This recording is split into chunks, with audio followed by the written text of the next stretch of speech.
Hey, this is Rick and welcome back to another DIY do-it-yourself tip. This one's going to be something a little bit different than the pet ones or the aquarium ones or anything like that. This is going to be on home improvement. My wife's been asking me to do something for a while. I hadn't been feeling the greatest, so today I wasn't feeling that bad. I thought I'd try to do this project. We all have like vanity lights that we put into our bathrooms, and we have these. These were builder grade and they came with the house. You may be familiar with these. They're just a standard 5-light fixture, chrome to match the chrome fixtures in the room. But the thing with these are they look like you're on Broadway, and it's a waste of energy. Even though I've got LED lights in there and a CFL in the middle, I'm going to change out to a smaller fixture that may be a little more aesthetically pleasing, and I'm going to do an unboxing of what I'm putting in and maybe just a partial install so that you can do it yourself. Hey, if I can do it, anybody can do it. Here's my buddy Leo. If you check out any of my videos, you might see Leo. Say hi, Lee. He comes up to try to help. So if you happen to spot Leo in any of my videos, give him a shout out. Where's Leo today? Watch. Okay, so this is ELP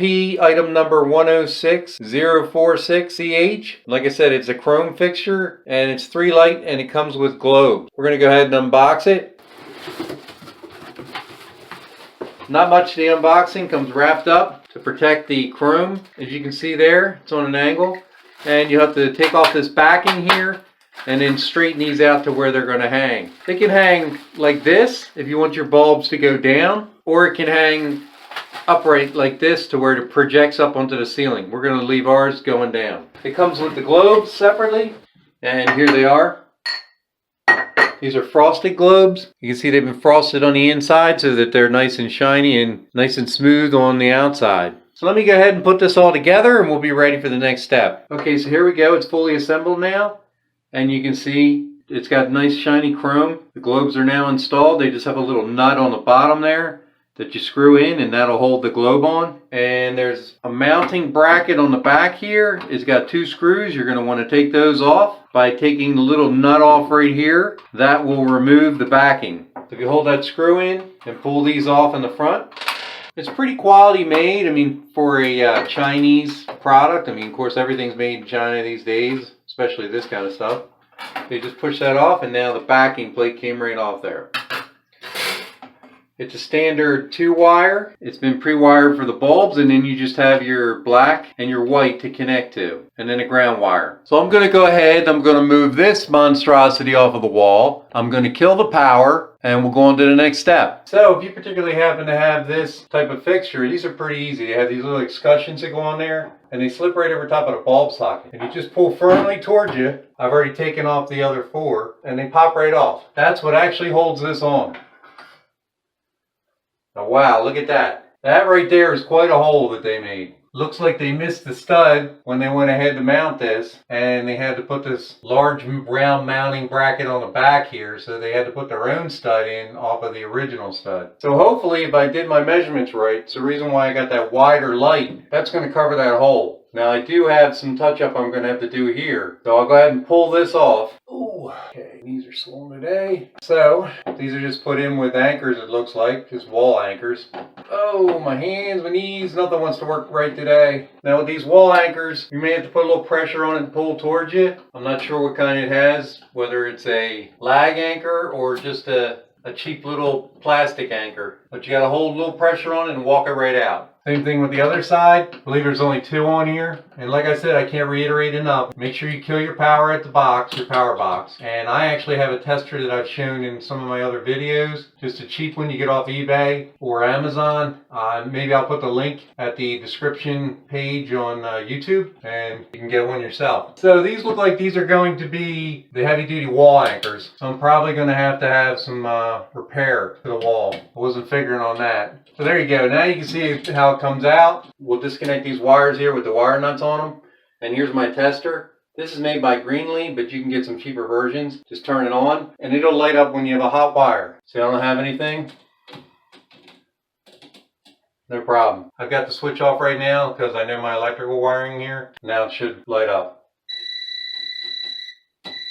Keep in mind, house wiring is different than car wiring. Your black wire is going to be your hot. So the white wire is your neutral, and it's not going off. You have your ground wire here. See that right there? That's the solid brass wire. And your black the black is the hot. So there's just a little quick electrical tip for you. Turn off the wall switch, and now you got nothing.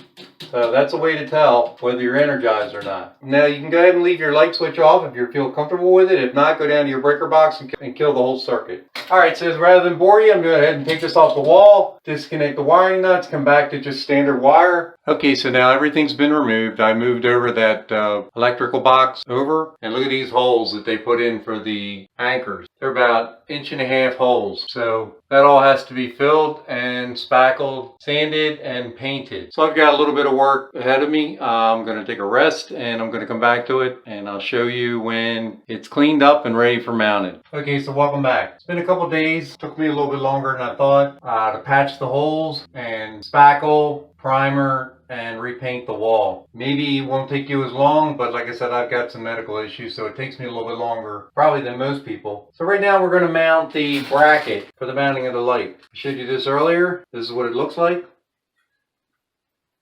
I moved this round electrical box from this stud over to here so that it's up to code and no issues. So the way they lay these out, these center holes is going to be the center hole to your light. So you want that to be at the center, the point where you want to put your light. I went ahead and I laid it out. My halfway point is right here. Put a little pencil mark. And like I said, make sure you have your electric de-energized. I've got a lamp coming in from the hall. And we're going to make this right on center here. And that covers up that big monstrosity hole that they had there, which was kind of ridiculous. Use a little pocket level to make sure that the bracket is on center. Right there by eye was actually pretty good. So we'll put our pocket level on top. That's going to make sure that the light is level. Now don't level off of the ceiling. Ceilings are notoriously not level. The drywall sags or the tape joints aren't completely even. They look good by eye, and that's all we really worry about. So there we go. That's where it's going to be. Put a mark there so you know where your bracket's going to be. This is going to be covered up by the external part of the light. It's a little wider than this bracket. And go ahead and center punch your holes where your holes are going to fall. For me, I'm going to drill some holes in this because they didn't fall on the drywall to put my anchors in. So I'm going to have to make my own holes here to mount this. And like I said, I'm going to use those toggle anchors. They go into the wall like this, straight into the hole that you make with the screw. And as you tighten the screw down, they'll come out like that, like square, and then that part will be behind the wall and it won't come out. So rather than bore you with doing that, I'm just going to go ahead and make my holes and mount this bracket up, and we'll come back to the wiring. Okay, so there we go. It's mounted up there. It's nice and stiff now. And we're going to go ahead and attach our black to black and white to white and the brass ground wire to ground wire. We'll wire them up with wire nuts. They'll just screw right around each other. And then we'll go ahead and we'll mount this up here like this. We'll put on our 2 mounting nuts here and here. I'll go ahead and put the shades on, screw in the light bulbs, and that's it. We'll take a look at it. Okay, one tip that I will recommend when you're doing these, when you put your wire nuts on and you bring your wires together, put some electrical tape around the wires in a nut and wrap it completely around. That'll keep it from coming apart if it was to, or arcing out on another wire. Also, I would do the brass wire first because that'll support the weight of your fixture, so you don't have to have somebody else try to hold it for you. That's just a quick tip. Okay, so there we have it. The fixture is mounted. Looks nice and clean. And now we're going to put the globes on. They just have a little locking nut that goes on there, and you just thread that up underneath there. Kind of an odd angle, and if you got big hands, it might be a little tight to get in there. Okay. So let's go ahead and put a bulb in there. Maybe that'll brighten things up for us so we can see a little better. Go down and we'll re-energize the breaker panel. Okay, the breaker panel has been switched downstairs. Try our switch here. And there we go. So we're starting to see what it looks like. Put another globe on. Maybe this will be easier to see now. Now it does have a little disclaimer tag on here. It says maximum wattage 100 watt type bulbs. Nowadays with these LED bulbs, you're probably not even going to come close to that. They're all around 7 watts to 15 watts. And believe me, I think I'm putting in 3 7s and that'll be enough for this room. Okay. And one more. And periodically I shorten my videos up. I edit them. Not just because of my speech, sometimes it gets erratic, but also sometimes it's the same thing over and over and you don't want to see all that. Alright, we're going to put our last 2 LED bulbs in. These are the dollar ones that I have a video on, I'll show a description up at the top of the video. If you want, you can link to it, to that video that shows you these bulbs. They're the best price bulbs I found around. Pretty economical and cheap. Also, I will put the link to any of the products that I showcase underneath the video on YouTube in the description page. So there you go. I think that looks nice. I think my wife will be happy with it, hopefully.